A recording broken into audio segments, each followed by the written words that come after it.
Mastering Characterization Through Dialogue in English Storytelling. Hello, everyone. Today we're going to dive into an incredibly important part of English storytelling, characterization. But we're not just talking about any kind of characterization, we're going to focus specifically on dialogue. That's right. We'll learn how to use dialogue to bring our characters to life and make our stories more engaging. Dialogue is the conversation that happens between characters in a story. It's how they communicate with each other. But it's not just about passing information. Dialogue is a powerful tool for characterization, which means revealing the personality, motivations, or feelings of your characters.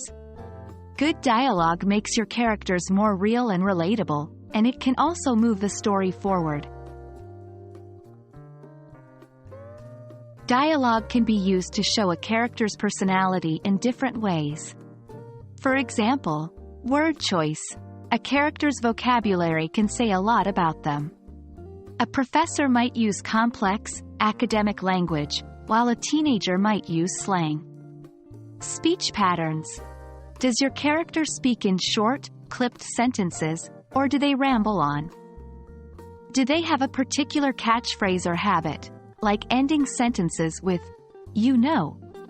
Dialect or accent. If appropriate, a character's dialect or accent can hint at their geographic background or social class. Remember, the key is consistency. Characters should have distinct and consistent ways of speaking. This makes them unique and believable. Dialogue is a powerful tool for creating tension and conflict in a story. Characters might argue, deceive each other, or keep important secrets. Conflictual dialogue can reveal character flaws, escalate the plot, and keep readers engaged. Dialogue tags are the phrases like, "he said," or "she asked," that indicate who is speaking. They can also give us more information about how something is said. For example, "he shouted," or "she whispered." However, be careful not to overuse descriptive dialogue tags. It's often better to convey emotions through the dialogue itself, rather than telling the reader how it was said. Writing natural-sounding dialogue can be tricky.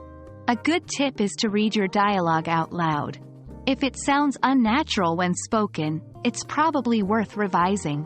Also, remember that real conversation often involves a lot of interruptions, incomplete sentences, and colloquial expressions. Try to incorporate these elements into your dialogue to make it more realistic. And that's it for today's lesson on characterization through dialogue. I hope you now understand how powerful dialogue can be in revealing your characters and pushing your story forward. Keep practicing, and soon you'll be creating engaging and believable characters with ease. Thanks for watching, and keep those creative juices flowing.